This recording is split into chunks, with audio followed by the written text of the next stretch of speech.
Hello, everyone. So Hello. here hello. Yeah, Sunil Mittal this side. Am I audible, sir? Yeah, you're very much audible. It's Oh, thank absolutely you. clear. Okay.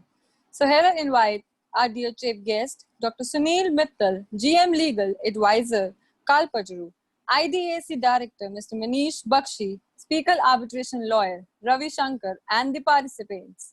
A very good evening to all of you. I am Hanu Kapoor, an advocate, and I am the moderator today. I welcome all of you to this webinar on India's seated international arbitrations. We have two eminent speakers who have great command over the subject. First of all, let me welcome Mr. Manish Bakshi, who is a chartered accountant by profession and the director of IDAC India, to deliver his welcome address.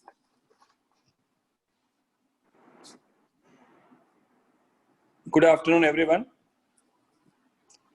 Good afternoon. Today, once again, I take this opportunity to welcome all the participants on behalf of the International and Domestic Arbitration Center and Dr. Sunil Mittal, our chief guest and keynote speaker of the day, who is going to deliver his keynote address on the subject International Arbitration, India seated International Arbitration. Sir, welcome to you on behalf of the IDAC India and on Thank you behalf so of much. our knowledge partner Law Senate. I also welcome Ravi Shankar ji for this great initiative on behalf of the IDAC India. Thank you very much, one and all, for joining with us in a very large and great number and giving good response to this particular lecture series organized by us. Thank you so much, everyone. And Dr. Sunil Mittal ji, once again, we welcome you in this lecture series. Thank you so much, sir. Thank you. Over to moderator. So now I invite our inaugurator today, Dr. Sunil Mittal, has a doctorate in the field of arbitration. He also has a long experience in the field of dispute resolution. He has handled various international arbitrations seated in popular seats like London, Singapore, etc. He is the legal advisor for Kalpataru Group. I am proudly inviting Dr. Sunil Mittal to deliver his inaugural address. Thank you so much. Good afternoon to everybody. I'm really grateful to IDAC India and Law Senate for giving me this opportunity and privilege to join this very interesting webinar. I'm really very happy to note that you have chosen one of the most contemporaneous topic for today's webinar series. My dear friends, I'm particularly grateful to Mr. Ravi Shankar, who is a very dear friend, who has been doing a great job in the field of arbitration. He has been spreading this great knowledge on arbitration. He has been very active in doing arbitrations, national and international, as well as a very regular speaker on different seminars, webinars, and all that. Dear friends, since I have been given this privilege of doing the keynote on this topic, I would like to take all of you through the present provisions, important judgments, and what is the ratio coming out of that, and then we'll be grateful to Mr. Ravi Shankar, who will do a detailed deliberation and analysis of the present position on this topic, when court can refuse enforcement of foreign awards. Dear friends, basically, if we look at it, in the Indian Arbitration and Conciliation Act 1996, which has been amended in 2015 subsequently, the relevant provisions are in chapter 2, wherein under section 47 one has to move an application for enforcement of a foreign award, and then you will have got section 48, which talks about the conditions which are to be taken into consideration while allowing the enforcement of the foreign award. So basically, these are the provisions, and then of course it is supported by section 7 of the Foreign Award Recognition and Enforcement Act 1961. Grounds mentioned in this section 7 have been primarily taken from Article 5 of the New York Convention. And another important read is like this, that most the conditions which are stipulated in section 48 have been are similar to conditions which are there in section 34, except one or two conditions which we'll discuss down the line. So, I mean, when we are talking about the enforcement of foreign awards, so relevant provisions are section 47 and 48 of the Arbitration and Conciliation Act, section 7 of the Foreign Award Recognition and Enforcement Act 1961, which are to be taken into consideration. As far as the judgments or judicial precedents are concerned, these judicial precedents are basically coming from few of the very renowned judgments, like one is Renu Sagar Power versus General Electric Company 1994. This relevant para, I mean one of the para which talks about enforcement of foreign award is concerned, it says it can be, enforcement can be refused when it is against the fundamental policy of Indian law, when the interest of, when it is against the interest of India, when it is against justice or morality. So this law which has been laid down by Renu Sagar Power Company is basically the law which is prevailing as on the date. In 2003, by another major judgment, that is ONGC versus Star Pipes, one more ground has been added. That ground is patent illegality. This addition of ground for setting aside of the award is more true and pertinent in the case of domestic awards. When they have added this ground of patent illegality, they said that this illegality shall not be trivial. It shall be so substantial that it is going to the roots of the matter. At the same time, it has also been put in perspective that it is not applicable to international commercial arbitration. Then we have got another very important and very well celebrated judgment known as Associate Builder versus DDA in 2015. This judgment has been delivered by Justice Rohinton, and it talks about the concept of fundamental policy of Indian law. This fundamental policy of Indian law is important to understand what are the probable grounds on the basis of which an enforcement of foreign award can be set aside. The fundamental policy of Indian law, as stated in Associate Builder, it means compliance of the statutes and judicial precedents, need for judicial approach, natural justice compliances, and standard of reasonableness. So what constitutes the fundamental policy of Indian law? It has been well stated in this judgment. When we look at the second explanation, explanation 2 to section 48, that explanation clearly spell out that when you are making an assessment of the foreign award, when that question comes to you, when it is to be tested in the court of law, and when you are testing this application of the fundamental policy of Indian law, court is not supposed to review the case on its merits. So basically you have to test the application of the fundamental policy of Indian law, but in that process you cannot review the merits of the case. Now, as far as the position of setting aside of arbitral awards are concerned, I am talking domestic as well as international. Law has evolved very fast in last 5 years, particularly 2015. I vividly remember in 2015, under the aegis of the Prime Minister office, a international seminar was held in Vigyan Bhavan.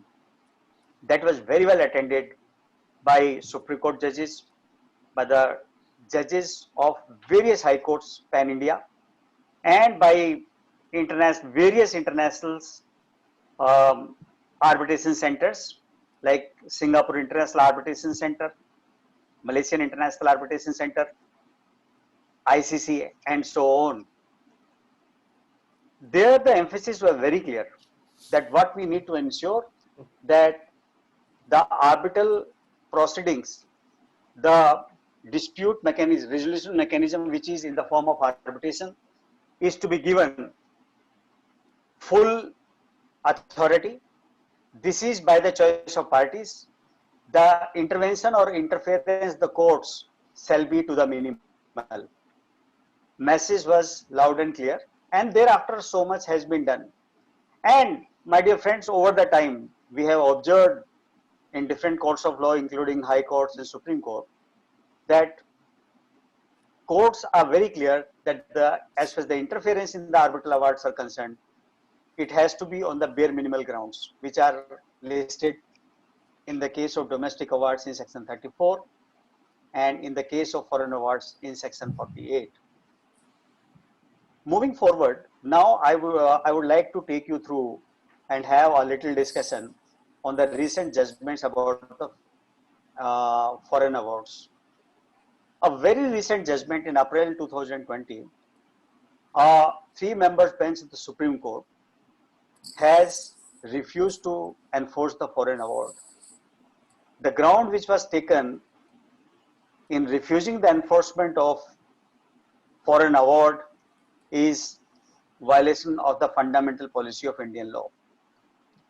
I mean, it has been critically analyzed by various experts, and the discussions which is coming out after so much analysis of this judgment is that, unfortunately, fundamental policy aspect has been tested by reviewing arbitral award on its merits.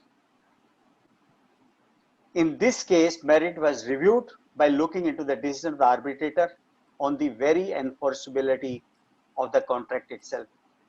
In this particular case, contract became void as per Indian law, as per section 32 of the Indian law, because of some contingency involved. I mean, this is the reading of the bench. So, if you look at it holistically, in the legal fraternity, we take it as a setback. Interestingly, while passing this order, another recent judgment, namely Vijay Karya versus Prasimian Kavi, has not been duly taken into consideration. The law on the subject is very clear. Vijay Karya clearly states that there has to be a pro-enforcement bias. It clearly lays down that the burden of proof is now on the party who is opposing enforcement.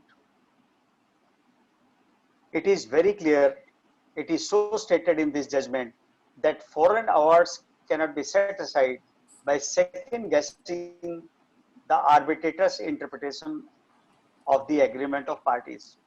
In Vijay Karya's case, the issue involved was of the violation of some FEMA provisions.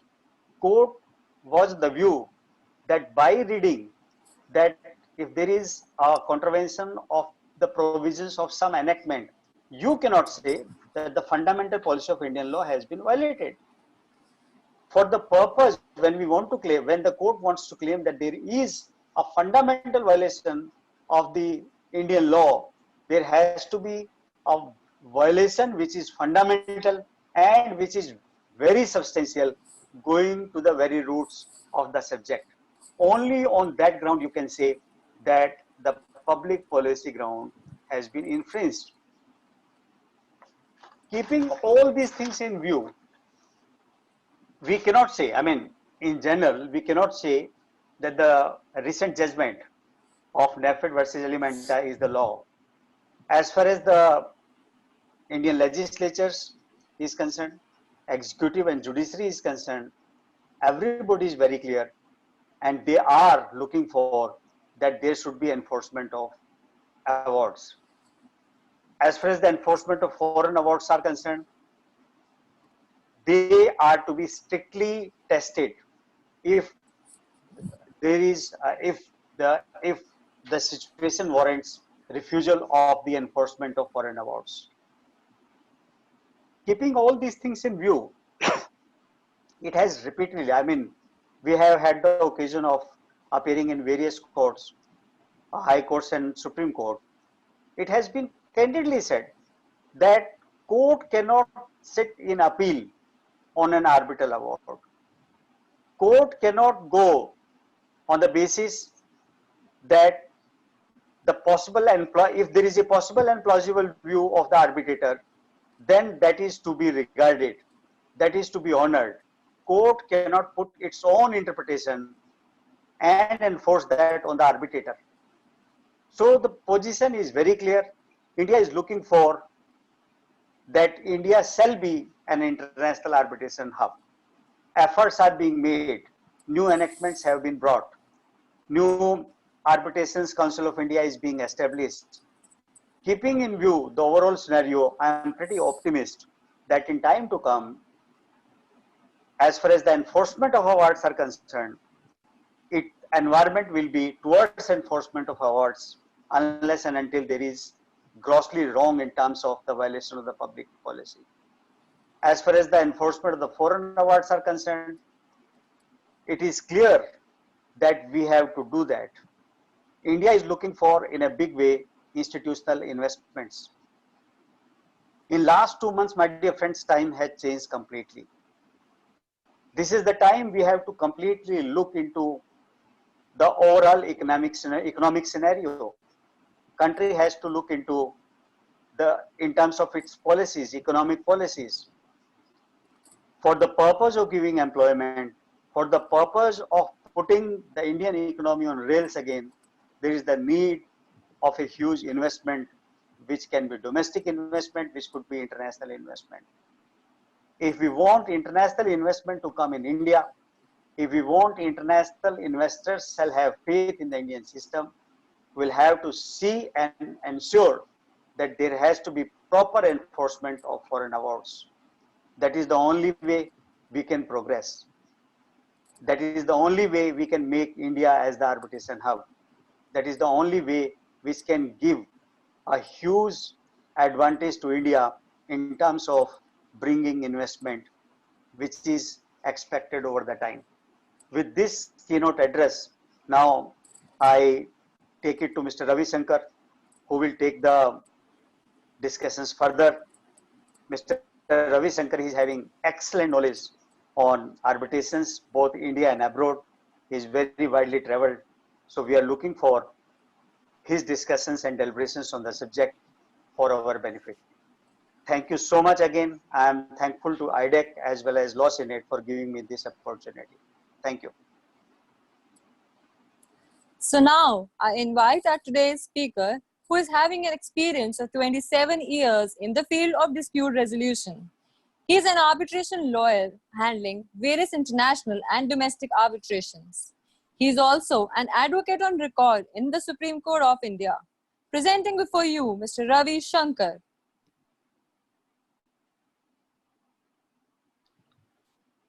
Good afternoon to all of you. Thanks for coming again in large numbers.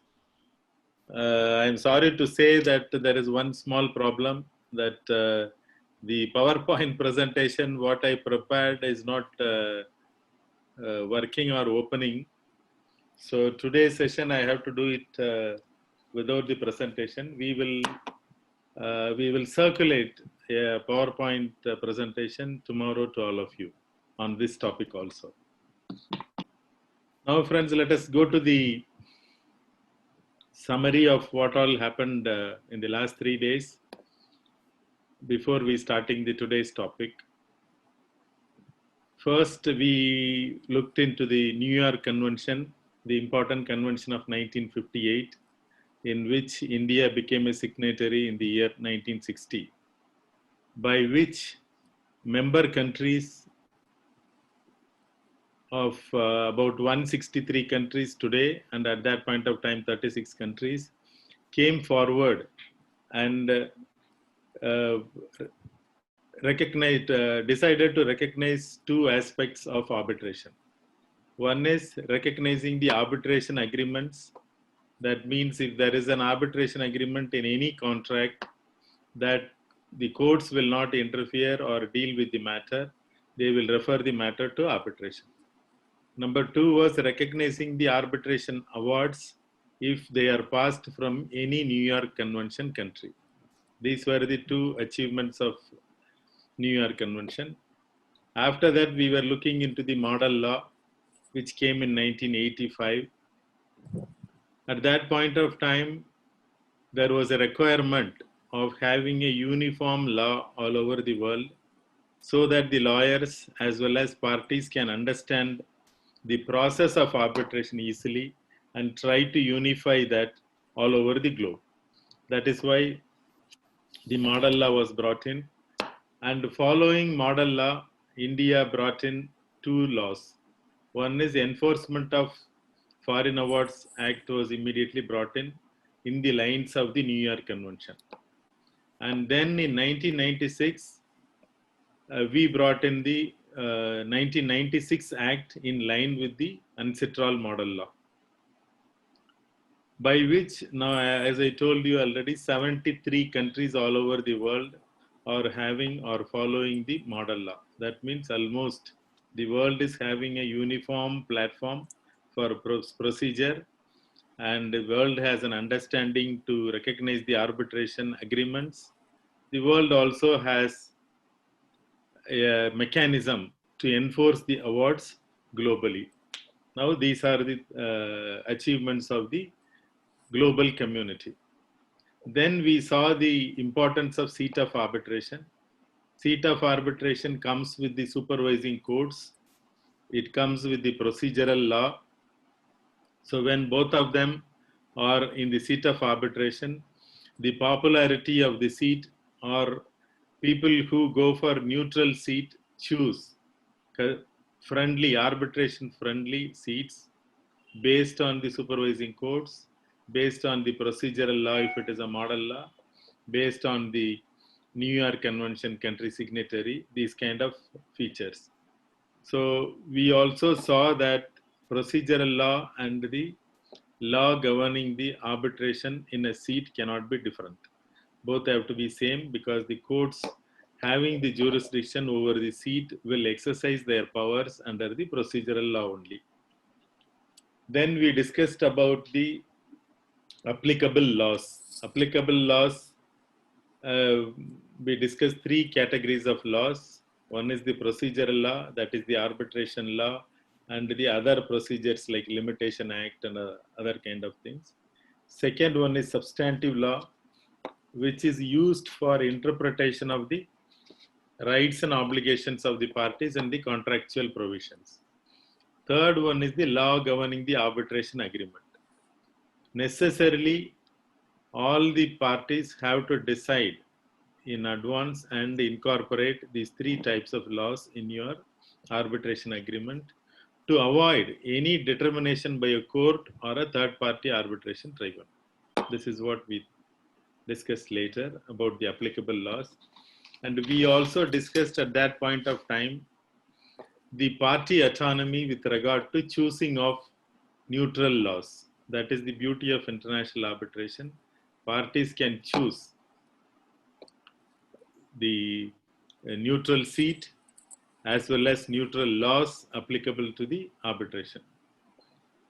Then we were discussing about institutions. I was telling all over the world institutions were working, particularly institutions like ICC, SIAC are getting very popular. And we saw one difference, that each institution, for example, like Hong Kong International Arbitration Center, there will be a default seat of arbitration. That means if you put the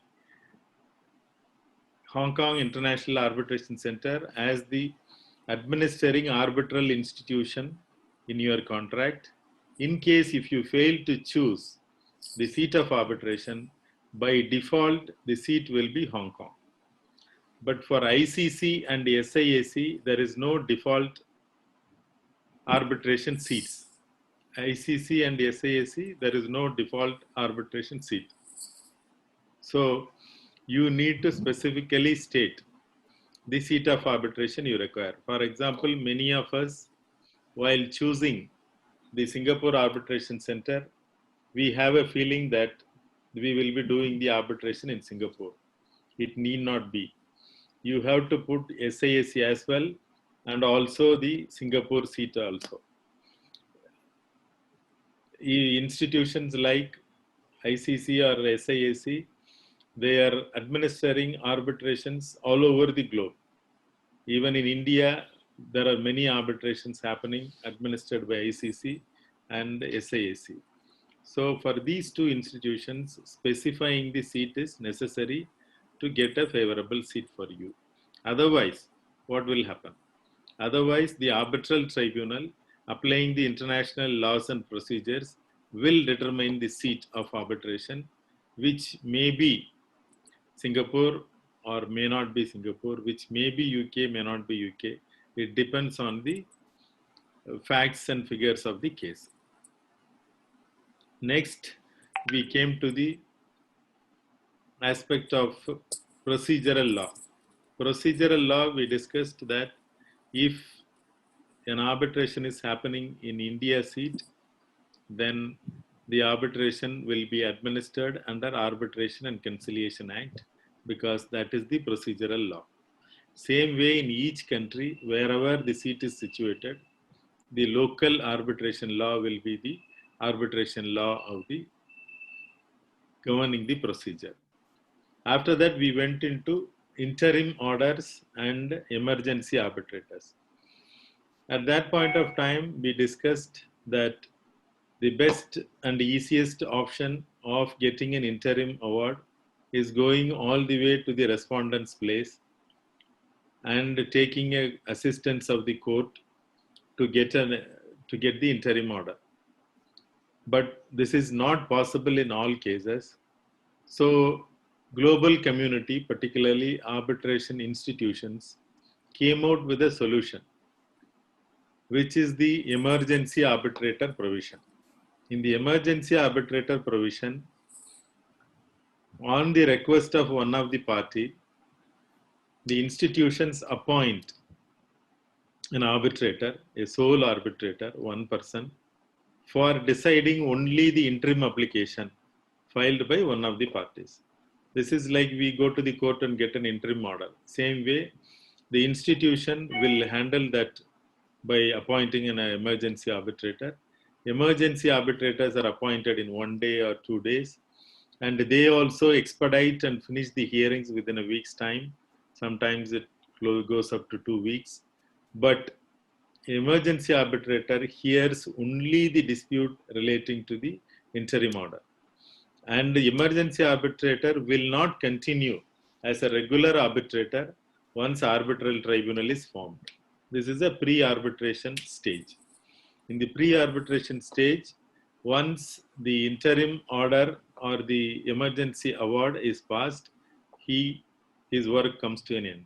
Then the new arbitral tribunal will come. They can consider continuing with the interim order given by the emergency arbitrator. It is not necessary that they need to follow that. Then in the emergency arbitration, we also saw the enforceability related issues. We discussed that only Singapore and Hong Kong arbitral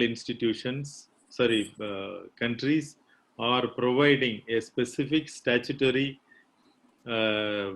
provision dealing with and recognizing the emergency arbitrator provision.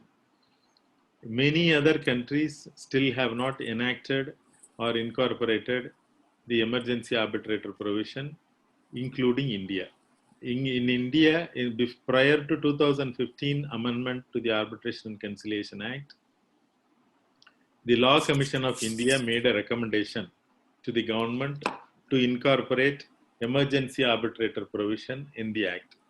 But the government chose not to incorporate the same. So as of now, an emergency arbitrator award passed from any foreign seat cannot be enforced in India. That is the situation. So what parties will do with the emergency arbitrator award if they have? If they have the emergency arbitrator award, they can file a Section 9 application in the appropriate court and seek for an interim order based on the emergency arbitrator award. That is the situation as of now with regard to the interim orders and the emergency arbitrator provisions. Then yesterday we discussed in detail about the court interferences in the arbitral awards passed in India. At that point of time, we went into the provisions of the Act, particularly Section 34, 48, all those things, and discussed on what grounds an arbitral award can be set aside or interfered with. Our main contention was, our main discussion was one main ground which is chosen by the parties is perverse interference. Sorry, perverse finding by the arbitrator.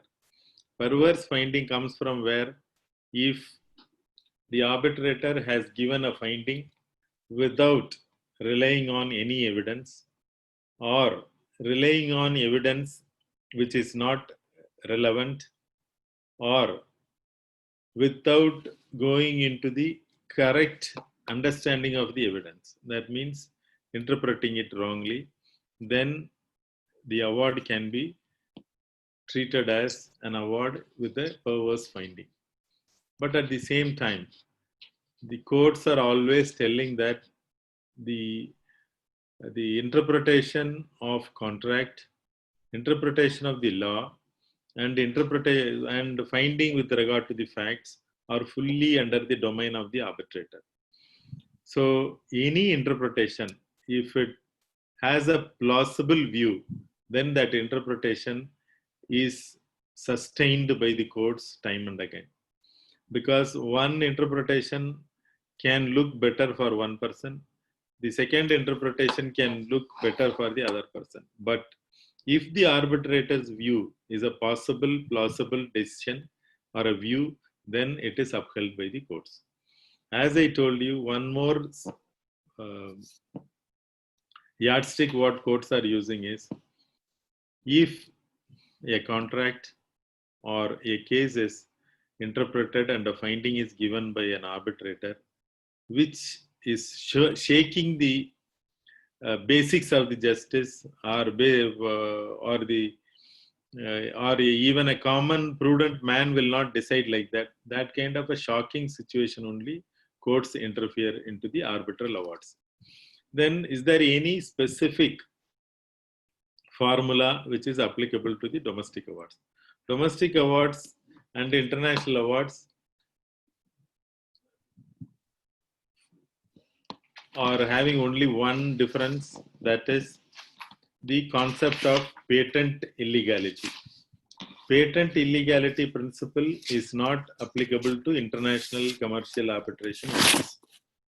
But with regard to the other requirements of fulfilling fundamental policy of Indian law is applicable to both the cases. All these interpretations are covered under one topic called public policy. Our chief guest very clearly explained the importance of public policy.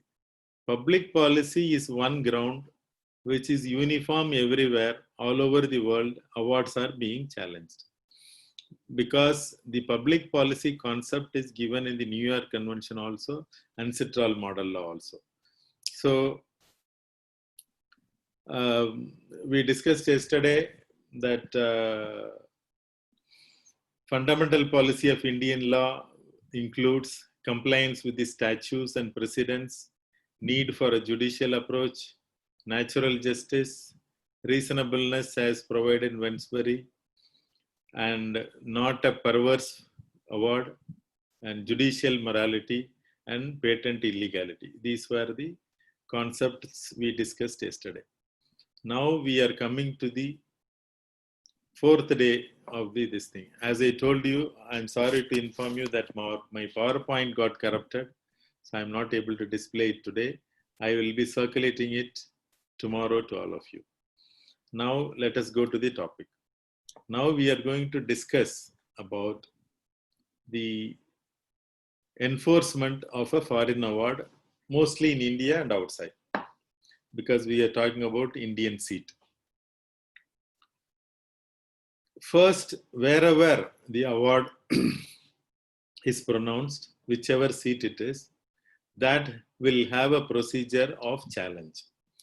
That means if an award is passed in London or UK, then the courts in London will have the supervisory jurisdiction.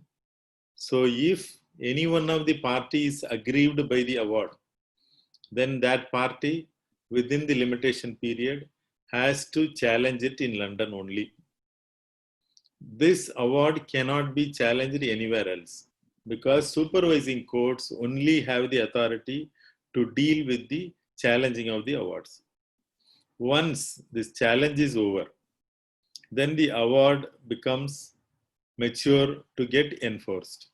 If there is no challenge, as per the local procedural law, whichever number of days are given, after that it becomes a final enforceable award.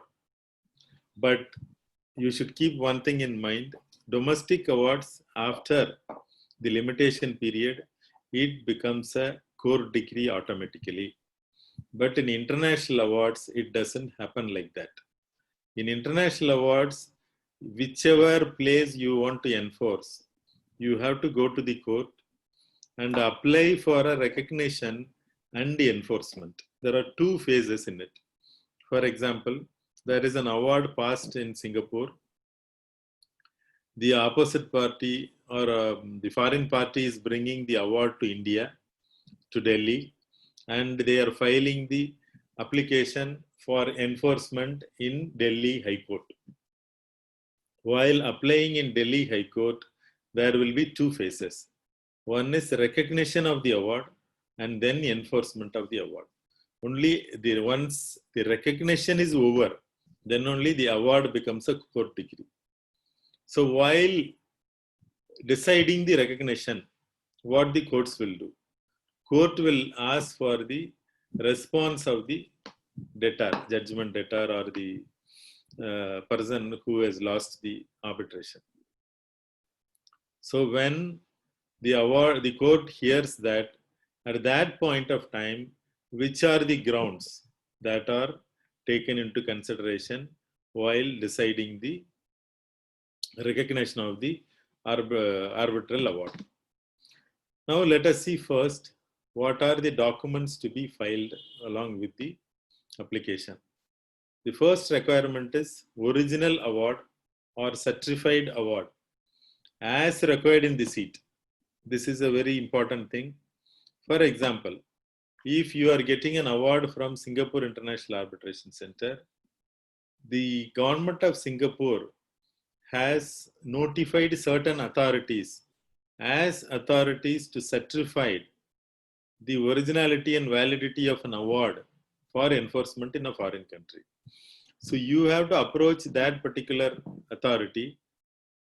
Fortunately, the registrar of SASC is also an authority to get it certified and then bring it to India to file before the court, because original or certified award is necessary.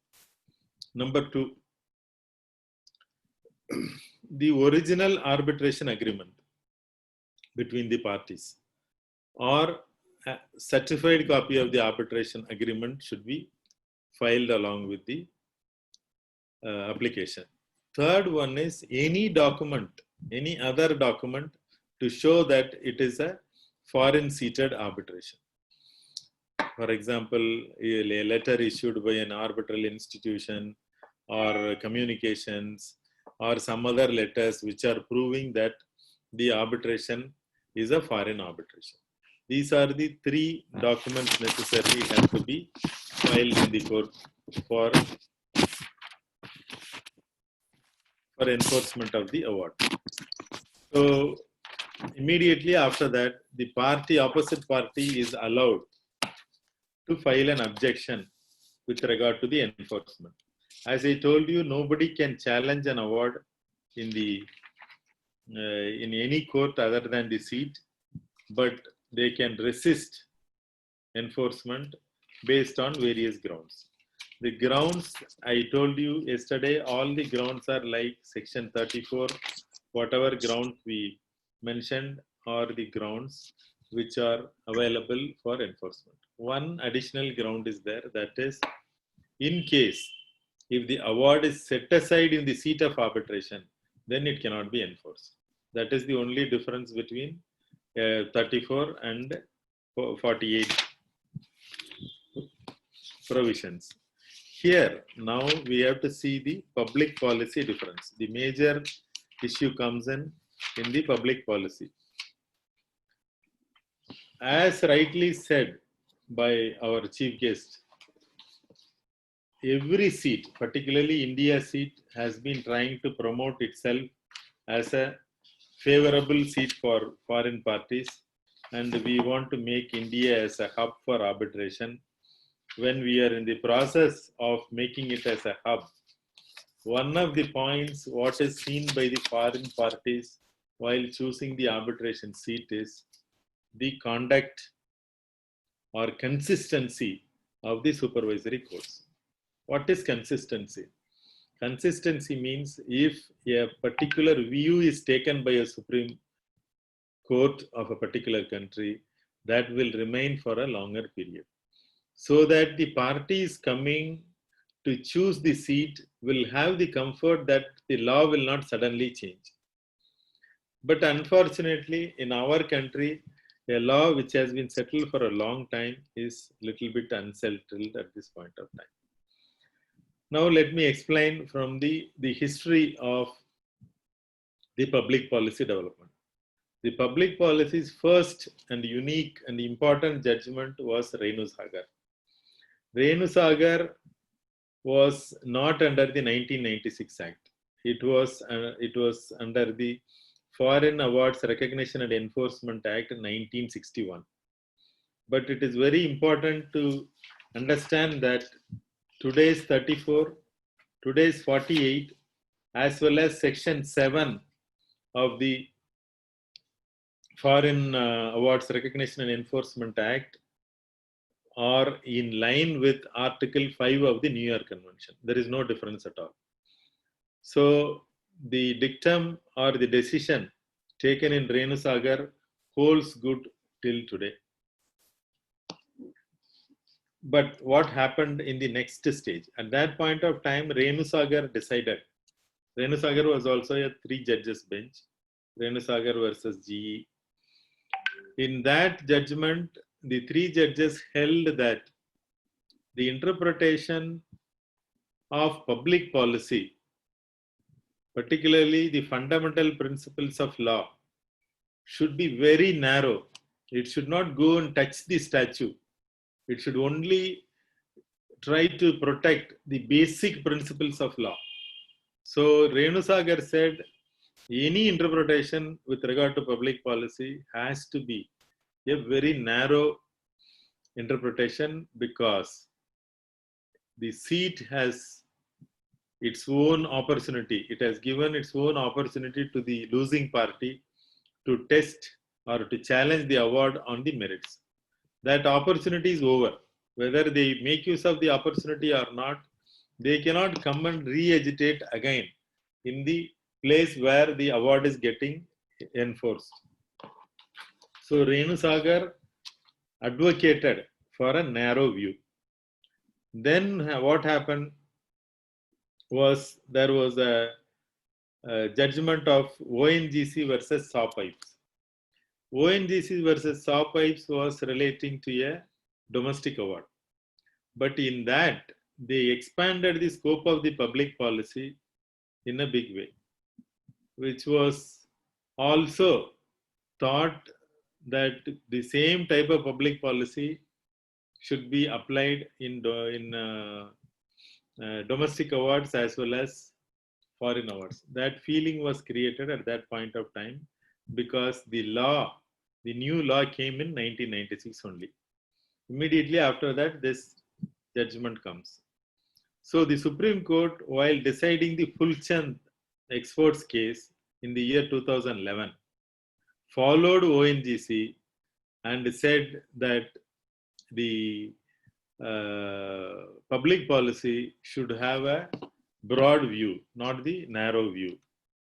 So this interpretation was a big blow on the arbitration progress of India.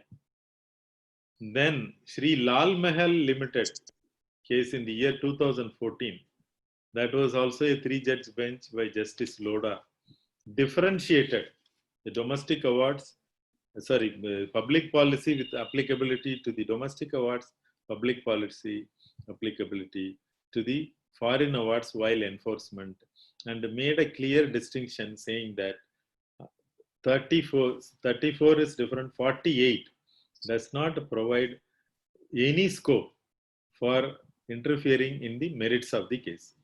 So Lal Mahal made a very clear distinction by which the courts were not allowed to go into the merits of the case, and also the fundamental principles of Indian law is not a test against each statute. It is only a policy. So this created a very good landmark for enforcement of foreign awards in India. So all the courts in India were following these judgments and deciding the enforcement of the foreign arbitration awards under 48 without any hassle. Very recently, as our chief guest explained, in Vijay Karya case, Vijay Karya versus Prisman in 2022, SCC Online 177 also reaffirmed the same and clearly cited Sasyang also in the judgment, and said that the narrow view is very important. There is no scope for any executing court to go into the merits of the case while enforcement. Only the technical aspects, what are provided in section 48 of the Act, only have to be looked into. And also it made it very clear, as per the amended Act, patent illegality is not also available as a ground. So yesterday we discussed about patent illegality.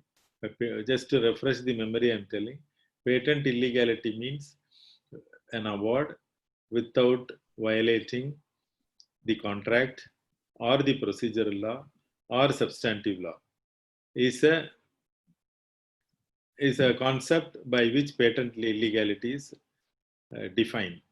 If the award is a domestic award, such a test can be applied to find out whether the award is in line with the legal requirement or not. But for foreign awards, for international commercial awards, this issue is relaxed. That means you need not go and set aside or refuse enforcement on the basis of a legal error or on the basis of an error in interpretation of the contract or on the basis of an error in the procedural law. This cannot be done at the time of enforcement. This can be done at the time of challenging the award, but this cannot be done at the stage of enforcement. Now comes the last case, what our chief guest was also telling. I also would like to little bit explain to you about this. In Nafe case, a 3-judge bench of the Supreme Court of India has given a judgment. After dealing all the judgments, including Renu Sagar, Lal Mahal, everything, it went and did 3 things which are not expected to do.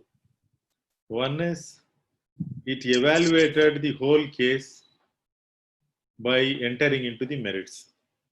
For example, it went into the clause 14 of the contract. Clause 14 of the contract, it was actually a supply contract. Certain materials have to be supplied by an Indian PSU to a foreign buyer. So the clause 14 provided that in case if the government is not giving permission for the export, then the order can be cancelled. So Indian Code number 1, again at the time of enforcement, it re-evaluated the merits of the case by going into the contract. And it further held that it went into the substantive law of India also, which is not applicable in that case. It said, in that stage, it said this contract, what was between NAFED and Element, is a contingent contract which is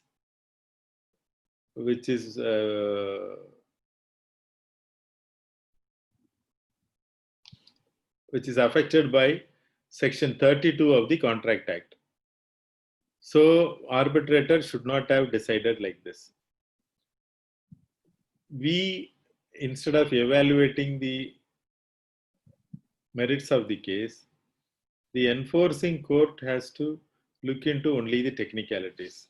But here the findings are threefold. One is the clause 14 provides for government permission, and it is a contingent contract. So once the government permission is not received, it cannot be enforced.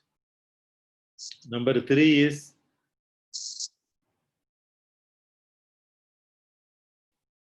the government policy prohibiting the export is also a part of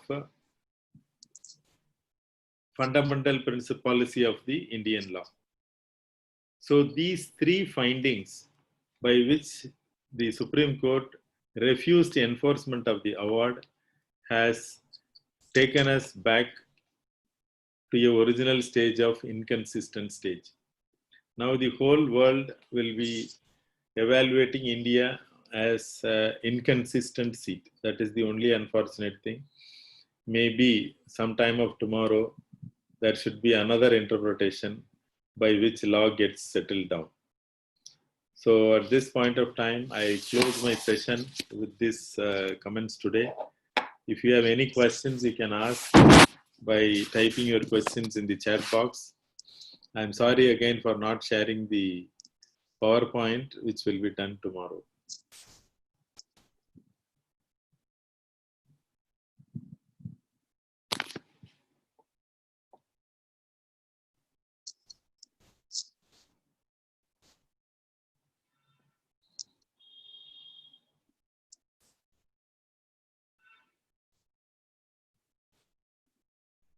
You can type your questions in the chat box, please.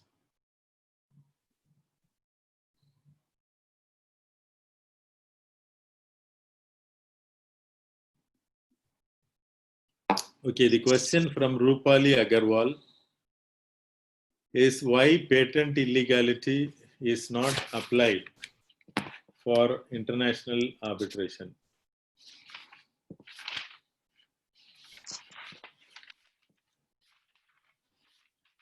As I told you yesterday, it is very clearly provided in the Act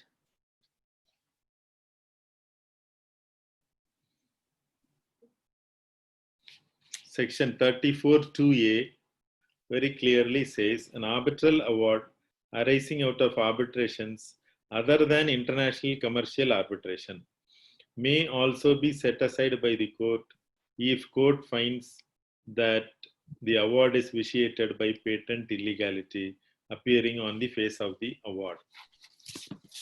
So this is the reason why the patent illegality ground is not available for international commercial arbitrations.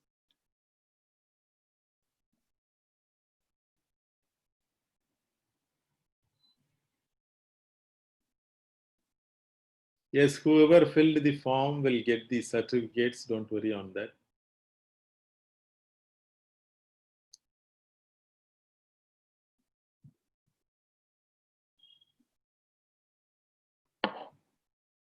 There is a general question, is there any relationship between diplomacy and arbitration? I don't think so. It is a dispute resolution mechanism that is altogether a different mechanism.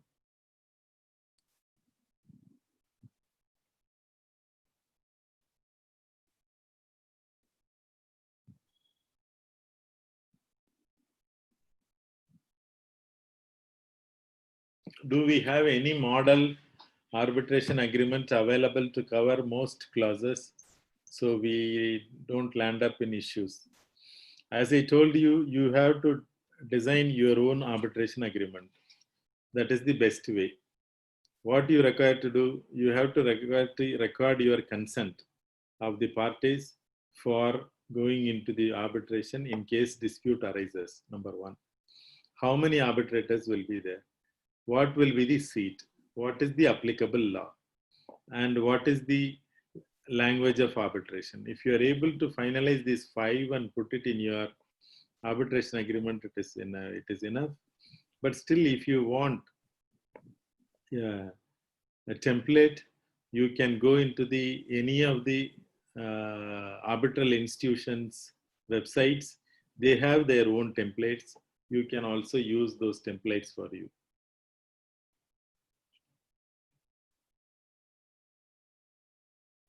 Is there any arbitration possible in military matters? If yes, how? No, if there is a contract, then it is, if you are having a supply contract with military, and if they have an arbitration clause, you can use. For other matters, you cannot, because arbitration is a creation of the contract. So parties have to consent it. Only in few cases like statutory arbitrations for MSMEs, in all other cases, you require a contract for going for an arbitration.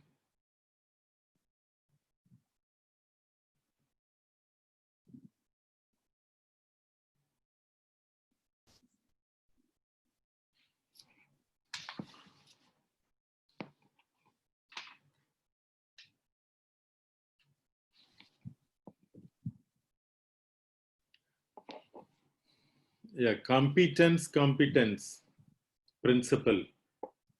I think we did not explain it earlier. It's a good question.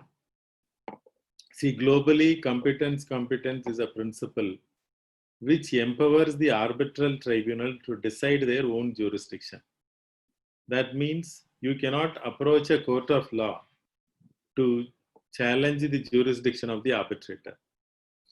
If you have a doubt over the jurisdiction of the arbitrator, you have to first contest it before the tribunal only, and the tribunal has the powers to decide that. And if you are aggrieved by that, then you can go under section 34 and challenge it.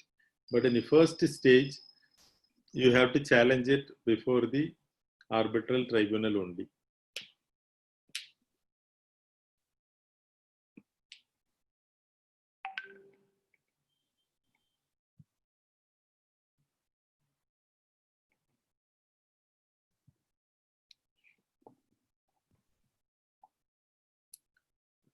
Interesting question. In the Honorable Supreme Court in Bhatia International, Part 1 of the ACA shall apply to foreign awards as well as which are covered under Part 2. See, now these judgments,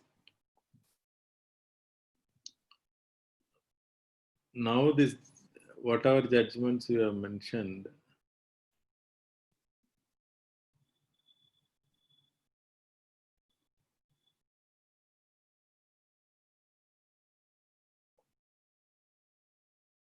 this makes challenge possible under 34 against a foreign award.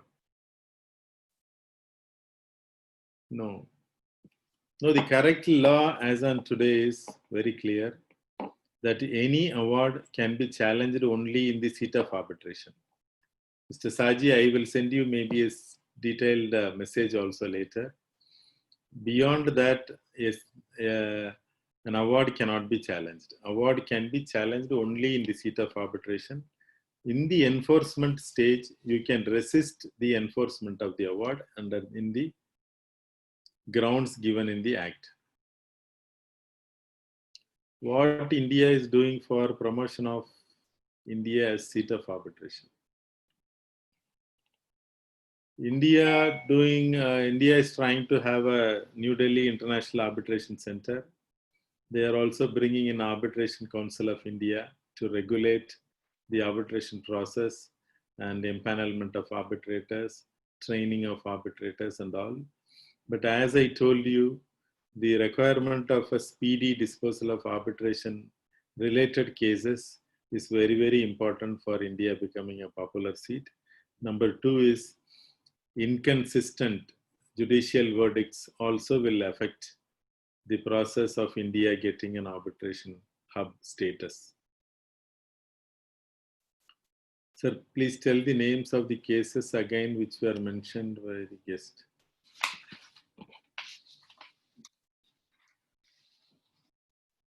Maybe in the PowerPoint presentation I have put these names, but still you can note down Renu Sagar, Lal Mahal, Fulchand, Nafed, Vijay Karya,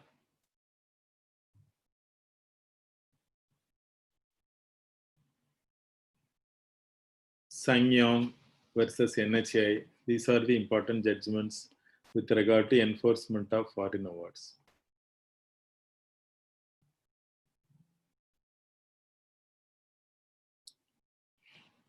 Give a summary of today's lecture. Today's lecture started from the application process in the court. Before that, we discussed about the challenge and enforcement. First, I said the award can be challenged only in the seat. As per New York Convention, India has recognized almost 43 countries. So from these 43 seats, if an arbitration award comes, then India has to respect that and enforce it. For enforcement of a foreign award, the foreign party has to bring the original award or the certified copy along with the original arbitration agreement or certified copy and the documents to show that this is a foreign award and file in a high court which is having the jurisdiction for enforcement. At that time, in the first stage, after hearing both the parties, court will decide whether to recognize the award or not. Once the court recognizes, the award becomes a court decree. If court refuses to recognize, then it becomes a nullity. Award cannot be enforced in India, but the award can be enforced in other countries. Then when we were seeing the reasons for challenging or refusing the award, I told you that 48 and 34 are almost similar. So the grounds what I explained to you for challenging the award are similar here also, except patent illegality. And one more ground is that if the award is set aside in the seat of arbitration, it cannot be enforced in other countries. Then we came to the public policy. That is one of the main ground by which a foreign award can be resisted or refused enforcement. At that time, we were discussing about Renu Sagar, which gave a narrow view of interpretation to public policy, which was expanded by ONGC later, but Fulchand also followed that. In Lal Mahal, it was clarified that the narrow view for foreign awards is necessary because of the wordings and the recitals of section 48, but the same need not be there for the domestic awards.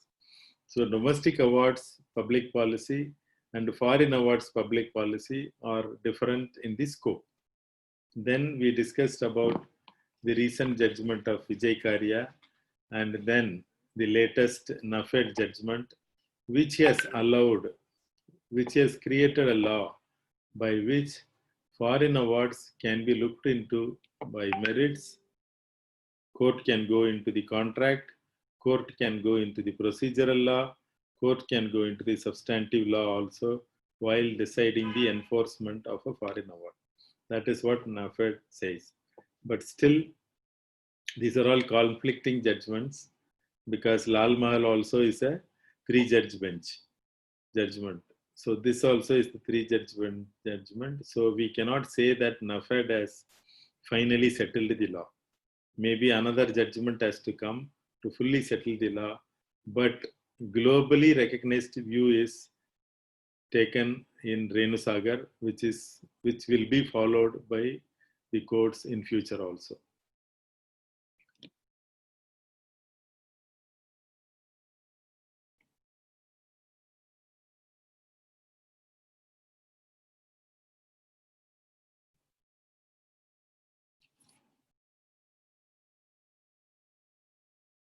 Yes, we are doing regularly arbitration series lectures. We have your contact details, so we will also communicate with you. Does limitation period apply for enforcement of foreign awards in India? It's a very good question. Till the recent time, there was a limitation of 3 years settled by Delhi High Court for enforcement of foreign award. Now the issue is again pending before the Supreme Court of India in Kotak Mahindra Bank case. So we have to see the interpretation finally. Award passed in seat of London, which is the limitation period for challenging the award in London. It is 90 days plus 30 days only.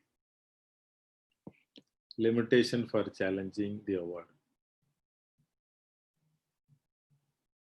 If parties have to opt for enforcement and recognition of award at all times, then does it not act as a burden on the parties to choose a neutral seat?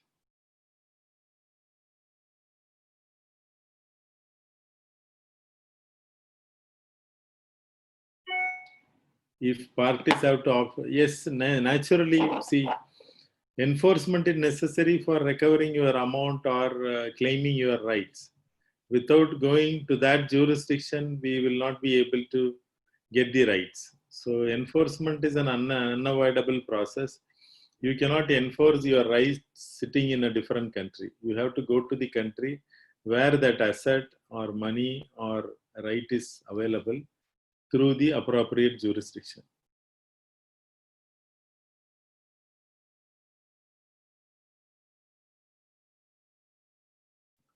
Yes, Afrin Chowdhury, you are right that as per BALCO, Indian courts will not interfere with foreign seated arbitrations. Yes, that is the settled law. Now only one deviation which the new act has given is, now Indian courts can grant interim orders in support of the foreign seated arbitrations. That is provided along with section 9.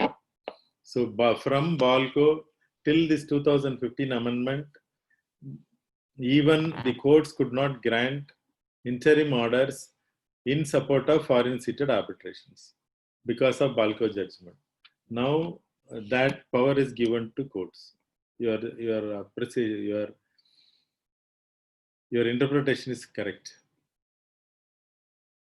Arya, sir, if in the emergency appointment of arbitrator appointed by DAC, and then interim order shall be final, and the original arbitrator. No, whoever it is, if an emergency arbitrator award is passed, that can be re-examined by the original arbitration tribunal later. It is within their purview. They can continue with that, or they may not continue or alter, whatever it is.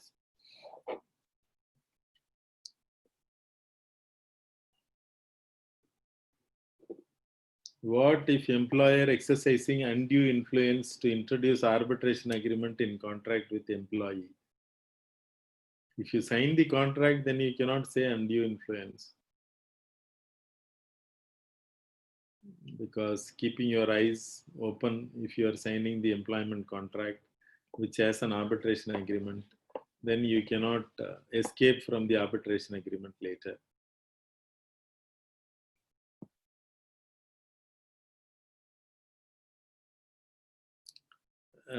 Is arbitration possible in case of IPR related matters?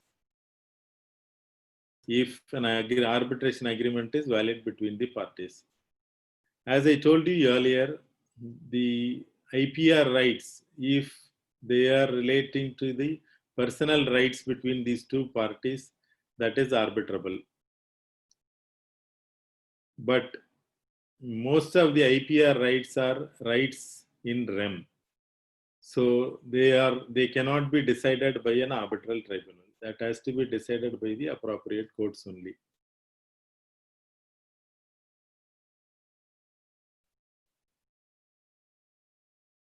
Thank you for all your comments.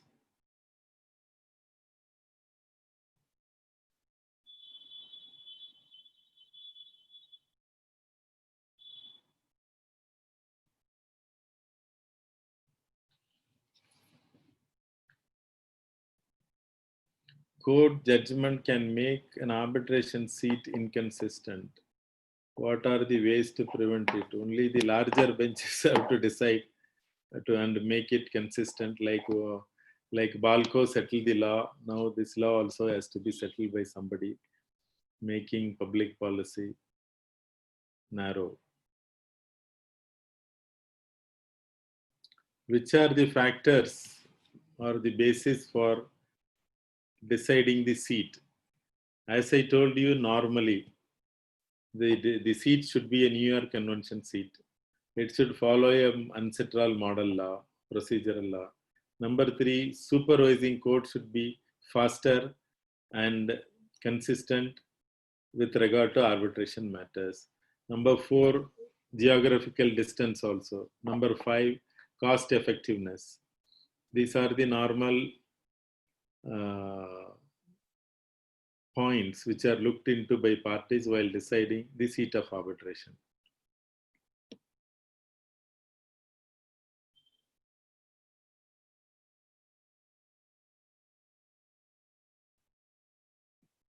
Whether the arbitral tribunal go with the liquidated damages or fixed by the tribunal. Dr. Sujit Kumar. See, the arbitral tribunal can go for damages if liquidated damages are not provided for that particular breach. If a contract provides a liquidated damage amount for a particular breach, then definitely arbitral tribunal has to follow the liquidated damages, and they cannot give any amount more than that. That is the maximum limit. Liquidated damages is the maximum limit. It is not the fixed amount. Even though it is a fixed amount in the contract, the arbitral tribunal can apply its mind and decide whether that is a reasonable amount, whether it is a predetermined loss by the parties. If these two conditions are fulfilled, then they can grant the liquidated damage. But for a particular breach in a contract, if a liquidated damage is provided, the arbitral tribunal cannot ignore it and go and give a different damages.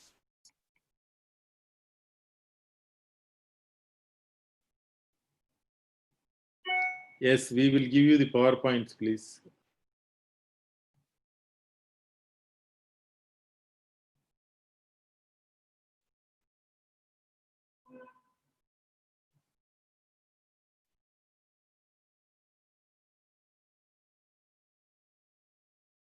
Alicia, among the following recommendations, which ones seem relevant to you? Separate people issues from substantive issues. Okay.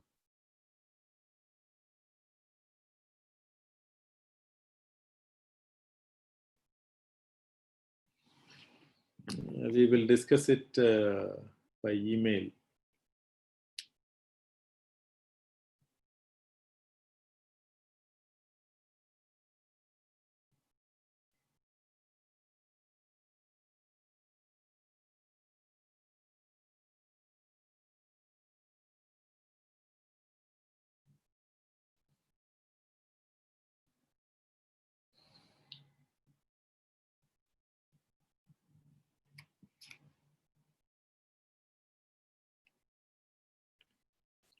If both the parties, this is an interesting question, I think will reply. If both the parties agreed in the initial stage that arbitrator decision will be last and final, and no party will challenge his decision,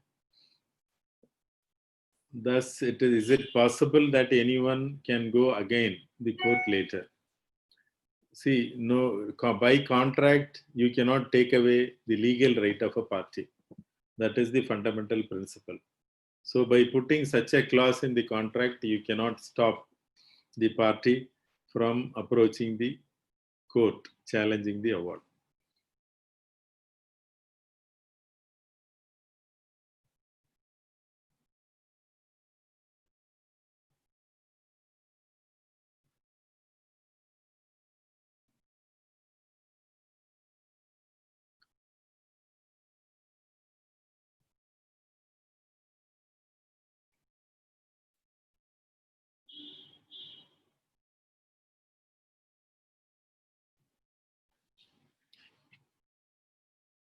If the domestic award by an arbitral seat can also be challenged there only or in the court having jurisdiction by the contract. No, the arbitral seat only has the jurisdiction to challenge the award.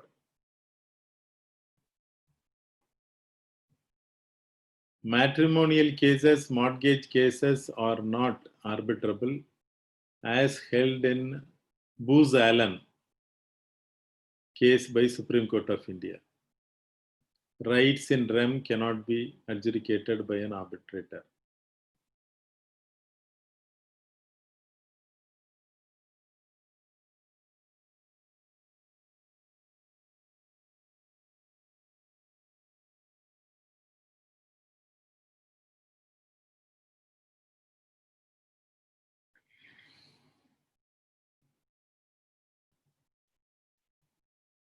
Kindly explain about the enforcement of awards involving countries not signed by New York Convention. Yes, it is a good question. Even India doesn't recognizes all the countries who are signatories to the New York Convention. We decide and recognize by reciprocity. Even China we recognized only from 1996, I believe. 2005. 2005 or 6, only China and Hong Kong. Till then, we also cannot enforce an award in China. China also cannot enforce an award in India.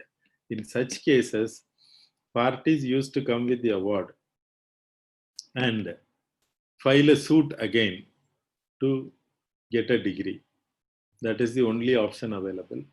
If you don't, if you're having a arbitration clause in a seat where it is not a New York Convention seat, then it is a futile exercise today.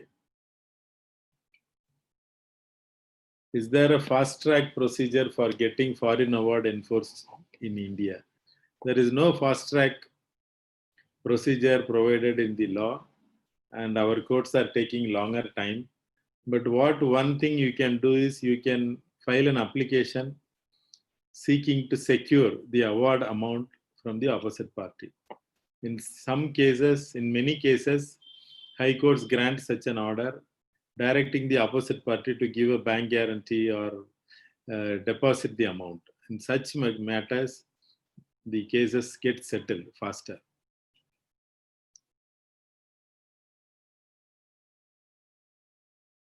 Okay, thank you so much. And we will meet again the last day. Thanks for coming here. If there are any more questions left out, we will try to answer it tomorrow. Thank you. Bye-bye.